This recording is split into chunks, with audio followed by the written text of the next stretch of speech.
बिस्मिल्लाहिर्रहमानिर्रहीम। अस्सलाम वालेकुम। मेरा नाम है राना मोहम्मद आसिफ़ और मैं हूं आपका केमिस्ट्री टीचर। आज हम डिस्कस कर रहे हैं एप्लीकेशंस ऑफ स्टोइचियोमेट्री। तो एप्लीकेशंस ऑफ स्टोइचियोमेट्री के हवाले से जैसे कि आपको पता है कि यहाँ पे दो एप्लीकेशंस होती हैं स्टोइचियोमेट्री की। एक एप्लीकेशन है हमारे पास लिमिटिंग रिएक्टेंट और एक हमारे पास है यील्ड। लिमिटिंग रिएक्टेंट के हवाले से मैं आपसे डिस्कस कर रहा हूँ कि हमारे पास ऐसा एक रिएक्टेंट जो कि अमाउंट ऑफ प्रोडक्ट को लिमिटाइज कर देगा या लिमिटेड कर देगा, उसको हम लिमिटिंग रिएक्टेंट का नाम दे देते हैं। तो इसकी डेफिनेशन के मुताबिक हम ये कहेंगे a reactant which consumed earlier and controls the amount of product formed in a chemical reaction due to its smaller amount is called limiting reactant. तो यहाँ पे करेक्टरिस्टिक्स के हवाले से हम बात करते हैं, तीन तरह से हम बात को समझेंगे कि लिमिटिंग रिएक्टेंट जो है वो क्या हो सकता है। तो सबसे पहली बात आपने यहाँ पे याद रखनी है कि जो लिमिटिंग रिएक्टेंट होता है ये स्मॉलर अमाउंट में होता है, कंज्यूम्ड अर्लियर हो जाता है। ये कंज्यूम्ड अर्लियर हो जाएगा, कंट्रोल करेगा अमाउंट ऑफ प्रोडक्ट को एंड लीस्ट अमाउंट में मौजूद होता है। ठीक है, तो ये तीन बातें हमने लिमिटिंग रिएक्टेंट के हवाले से याद रखनी है।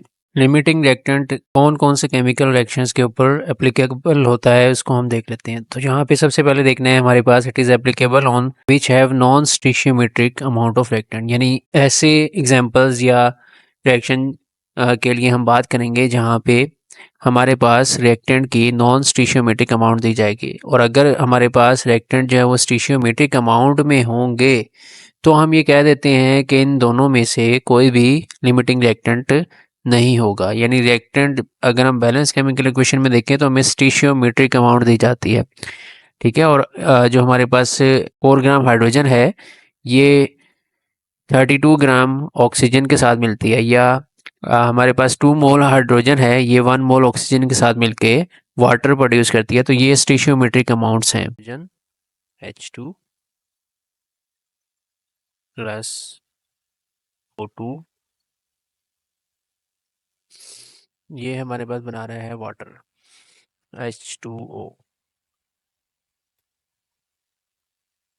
अगर ये वाटर बना रहा है इसमें अगर हम देखें बैलेंस केमिकल इक्वेशन के वाले से तो यहाँ पे हाइड्रोजन 2 मोल, और अगर हाइड्रोजन 2 मोल होगी तो वाटर भी 2 मोल बनेगा।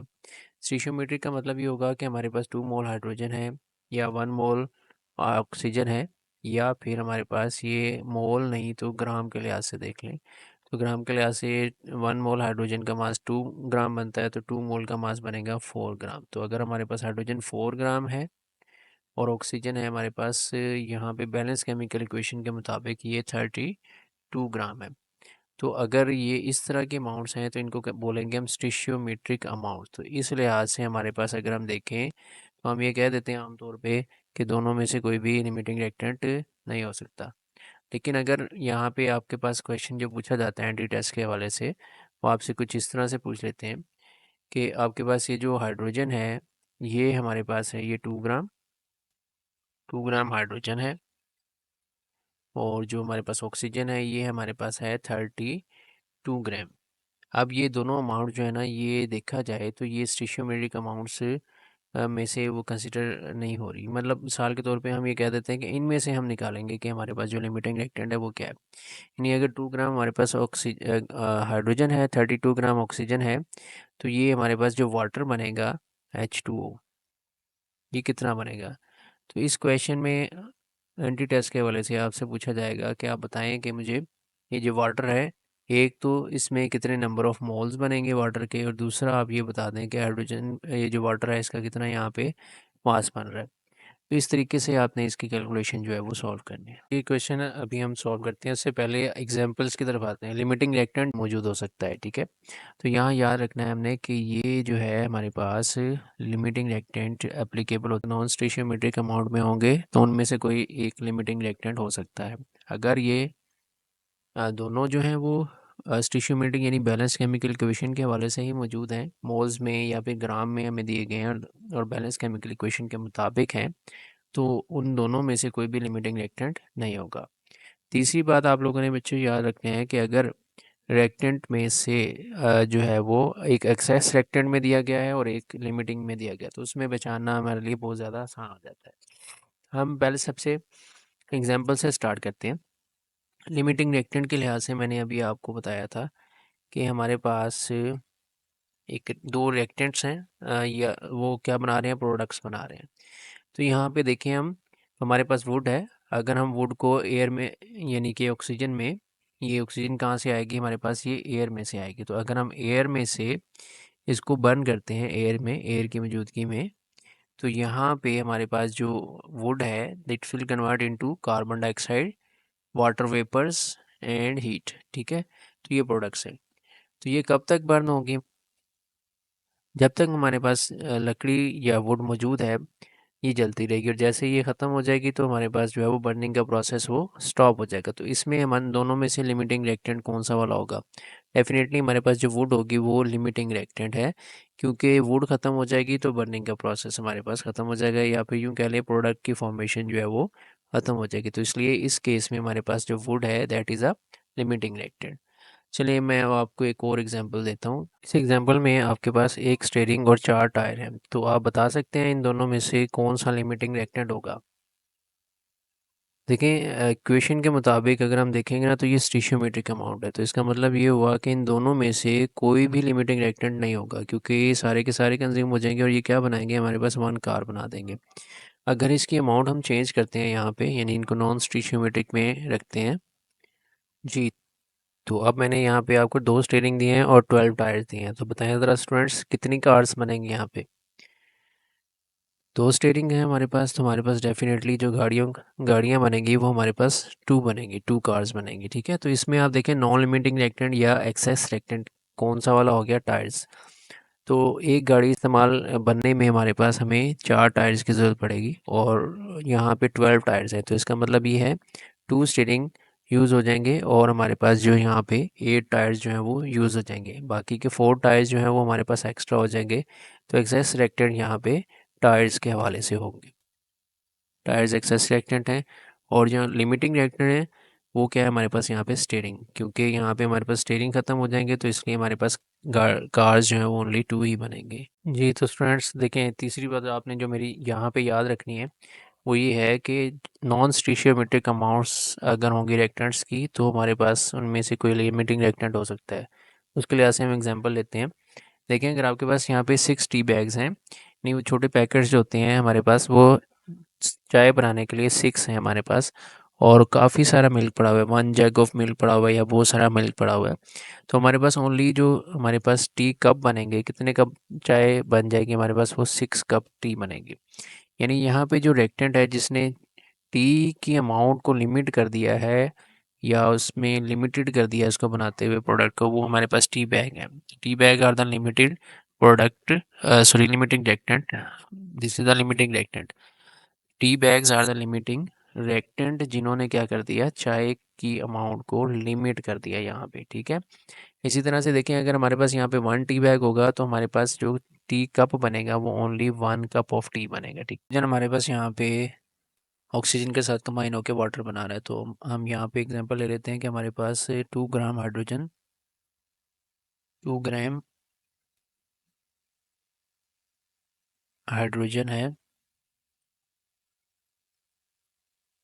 और ये हमारे पास 32 ग्राम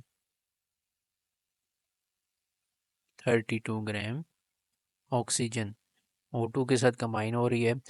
इसमें आपने बताना है कि वाटर जो है उसमें कितने मोल्स बनेंगे, वाटर का मास कितना होगा, और इन दोनों में से हाइड्रोजन ऑक्सीजन में से नॉन लिमिटिंग या एक्सेस रिएक्टेंट कौन सा वाला होगा। तो आइए इसको हम सॉल्व करते हैं। देखें इसके लिए हमें सबसे पहले तो बैलेंस केमिकल इक्वेशन लिखनी पड़ेगी, उसके बाद हम ये देखते हैं हमें हमें दिया गया है 2 ग्राम हाइड्रोजन, 32 ग्राम जो है वो ऑक्सीजन दी गई है, और इसमें हमने फाइंड करना है number of moles of water and mass of water. सबसे पहले तो हम एक काम करते हैं, हम यहाँ पे कंपेयर कर लेते हैं रिएक्टेंट्स को बारी बारी प्रोडक्ट्स के साथ। तो हमारे पास जो पहला रिएक्टेंट है वो है हाइड्रोजन, हाइड्रोजन और वाटर को पहले कंपेयर करते हैं। 2 ग्राम हाइड्रोजन दी गई है, जबकि अगर हम 4 ग्राम हाइड्रोजन की बात करें तो वो 2 मोल के बराबर होती है। अगर हमारे पास हाइड्रोजन 2 मोल होगी तो उससे जो हमारे पास वाटर बनेगा, वाटर की अमाउंट भी क्या होगी, हमारे पास 2 मोल वाटर बनता है। ठीक है, जैसे कि हम बैलेंस केमिकल इक्वेशन के ज़रिए से देखते हैं, 4 ग्राम हाइड्रोजन है और हमारे पास यहाँ पे 2 मोल यानी कि 2 मोल हाइड्रोजन 2 मोल जो है वो वाटर को प्रोड्यूस कर रही है। तो यहाँ पे क्वेश्चन में 2 ग्राम हाइड्रोजन है, 2 ग्राम हाइड्रोजन बराबर होती है 1 मोल के बराबर होती है, यानी 2 ग्राम हाइड्रोजन 1 मोल के बराबर है। तो अगर हाइड्रोजन हमारे पास 1 मोल होगी तो 1 मोल हाइड्रोजन जो है वो 1 मोल वाटर को प्रोड्यूस कर रही है, यानी कि जो 1 मोल हाइड्रोजन होगी वो 1 मोल वाटर को प्रोड्यूस कर रही है। 2 ग्राम जो हाइड्रोजन है इसका मतलब हमारे पास क्या हो गया, 1 मोल हाइड्रोजन है और ये प्रोड्यूस कर रही है हमारे पास 1 मोल वाटर को। तो इस तरह से हाइड्रोजन जो है वो 1 मोल प्रोड्यूस कर रही है। चलें इसी तरह से हम इसको कंपेयर करते हैं कि हमारे पास ये जो ऑक्सीजन है ये कितना वाटर प्रोड्यूस कर रही है। तो देखें यहाँ पे हमारे पास जो ऑक्सीजन है ये 32 ग्राम है, 32 ग्राम का मतलब ये 1 मोल है। और 1 मोल ऑक्सीजन अगर आप कोर्स से देखें बैलेंस केमिकल इक्वेशन के वाले से 32 ग्राम जो ऑक्सीजन है ये प्रोड्यूस कर रही है हमारे पास 2 मोल वाटर। तो यहाँ पे अगर 1 मोल ऑक्सीजन हो तो उससे जो वाटर का अमाउंट बनेगा that will be 2 mole. Oxygen 1 मोल था तो उससे हमारे पास 2 मोल वाटर प्रोड्यूस हो रहा है। और इसी तरह से आप कंपेयर करें अगर हमारे पास हाइड्रोजन 1 मोल है तो इससे हमारे पास 1 मोल वाटर बन रहा है। तो यहाँ से आप मुझे बता सकते हैं दोनों में से कौन सा वाला लिमिटिंग रिएक्टेंट है। तो बेटा जी यहाँ पे हमारे पास हाइड्रोजन जो है वो लिमिटिंग रिएक्टेंट है। H2 हमारे पास लिमिटिंग रिएक्टेंट हो गया। अब नंबर ऑफ मोल हमारे पास वाटर कितने प्रोड्यूस हुए 2 ग्राम हाइड्रोजन से, तो इसका आंसर है हमारे पास कि हमारे पास जो number of mole of water produce हो रहे हैं वो 1 मोल प्रोड्यूस हो रहे हैं, यानी 2 ग्राम हाइड्रोजन से 1 मोल ऑफ वाटर प्रोड्यूस हो रहा है। जी तो वाटर हमारे पास प्रोड्यूस हो रहा है 1 मोल। अब हम इसके मास के हवाले से निकालते हैं। तो मास निकालने के लिए आपको सबसे पहले फार्मूला आना चाहिए नंबर ऑफ मोल्स निकालने का। नंबर ऑफ मोल्स का फार्मूला हमारे पास होता है मास इन ग्राम डिवाइड करते हैं हम किसके साथ, मोलर मास के साथ। ठीक है, तो यहाँ पे हम मोलर मास के साथ इसको क्या करते हैं, डिवाइड कर रहे होते हैं। किसको डिवाइड कर रहे होते हैं बेटे, मास को डिवाइड कर रहे होते हैं। अब हमने इसमें से मास निकालना है तो मास निकालने के लिए हम क्या करेंगे, नंबर ऑफ मोल्स जो हैं उनको मोलर मास से मल्टीप्लाई कर देंगे। तो यहाँ number of moles multiply with molar mass. तो अब हम क्या करेंगे, हमारे पास जो नंबर ऑफ मोल्स आए हैं वो कितने हैं, 1 मोल। तो इस 1 मोल को हम मल्टीप्लाई कर देते हैं इसके मॉलिक्यूलर मास के साथ। तो मॉलिक्यूलर मास जो वाटर का है वो हमारे पास होता है 18। कितना होता है बेटा, 18। ठीक है, तो हमारे पास यहाँ पे आंसर आ जाएगा 18 ग्राम। मास जो बनेगा दैट विल बी 18 ग्राम। ठीक है, 1 मोल को हमने 18 ग्राम पर मोल जो वाटर का मास है इससे मल्टीप्लाई किया तो हमारे पास आंसर आ गया 18 ग्राम। 18 ग्राम। और जो नेक्स्ट क्वेश्चन था हमारा कि इसमें से आपने एक्सेस रिएक्टेंट या नॉन लिमिटिंग रिएक्टेंट बताना है।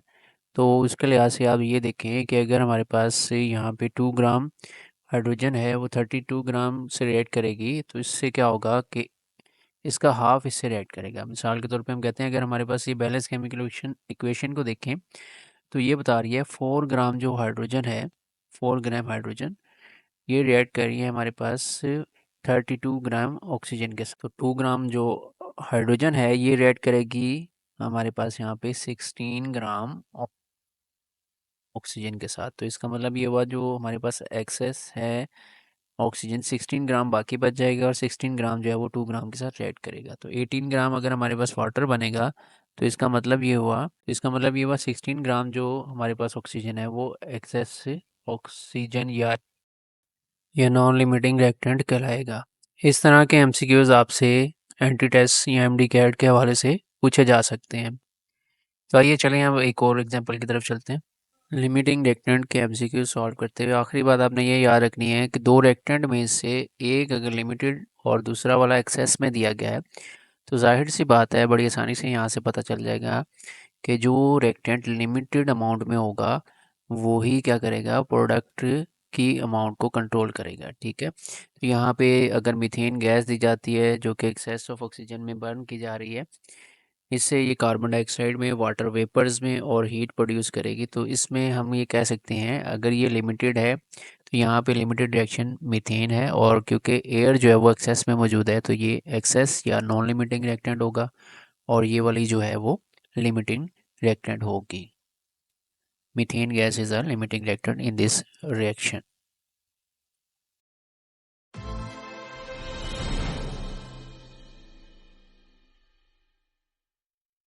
एप्लीकेशन की बात करते हैं स्टीशियोमेट्री की। अगली एप्लीकेशन हमारे पास है यील्ड। यील्ड का मतलब होता है पैदावार। यील्ड की 3 टाइप्स हैं, एक्चुअल यील्ड, थ्योरेटिकल यील्ड और परसेंटेज यील्ड। जी, तो यहाँ पे यील्ड की 3 टाइप्स हैं, एक्चुअल यील्ड, थ्योरेटिकल यील्ड और परसेंटेज यील्ड। लिमिटिंग रिएक्टेंट में हम रिएक्शन के लेफ़्ट साइड पे रहते हैं, यानी रिएक्टेड वाली साइड पे रहते हैं, जबकि यील्ड में हम बात करेंगे यहाँ पे प्रोडक्ट वाली साइड की।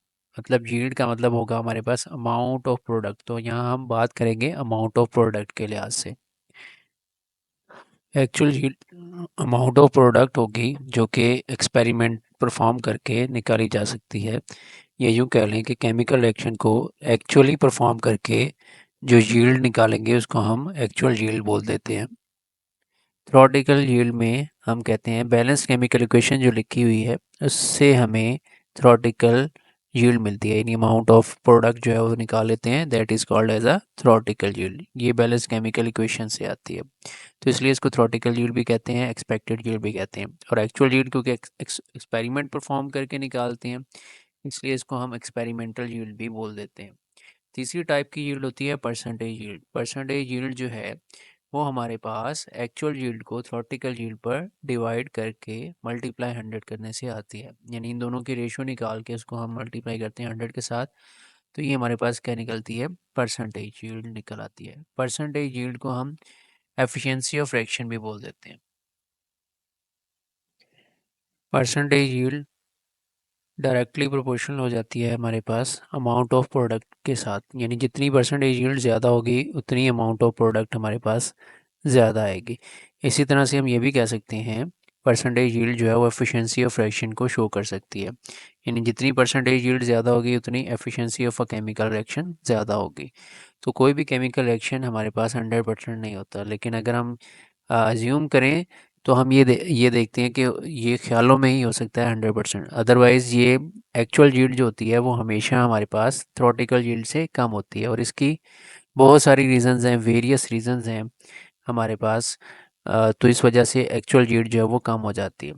जैसे कि हमारे पास इनएक्सपीरियंस वर्कर्स हो सकते हैं, कुछ प्रोसेसेस जैसे सेपरेशन हो गई, फिल्ट्रेशन हो गई, तो इस तरह के जो प्रोसेसेस हैं उनमें हमारे पास एक्चुअल यील्ड जो है वो कम हो जाती है। तो इस तरह से हम कह सकते हैं कि हमारे पास जो यील्ड आती है एक्चुअल वाली वो आमतौर पे 50%, 60% या इसके आसपास कहीं वो मौजूद होती है। तो कहीं ना कहीं हमारे पास एक्चुअल यील्ड जो है वो 100% से कम हो रही होती है। तो परसेंटेज यील्ड जो है वो जितनी ज़्यादा होगी उतनी efficiency of a chemical reaction ज़्यादा हो सकती है। तो हम ये कह सकते हैं कि रिएक्शंस की एफिशिएंसी उतनी ज़्यादा बढ़ सकती है अगर यहाँ पे परसेंटेज यील्ड जो है वो इंक्रीज़ हो सके। ठीक है, तो ये आज का हमारा लेक्चर था। आज के लेक्चर में हमने लिमिटिंग रिएक्टेंट और यील्ड के हवाले से डिस्कस किया है। इस इल्म को फैलाने के लिए मुझे आप लोगों की ज़रूरत है, तो इस चैनल को ज़्यादा से ज़्यादा सब्सक्राइब करें और वीडियोस को शेयर करें, लाइक करें और कमेंट्स करें कि वीडियो कैसी लगी है। और इसके अलावा अगर कोई और टॉपिक आपको चाहिए तो इसके बारे में भी मुझे कमेंट में बताएं। और मेरी ये दुआ है कि अल्लाह ताला आपको इस जहान में और अगले जहान में, दोनों जहानों में कामयाब फरमाए। आमीन। अस्सलाम वालेकुम।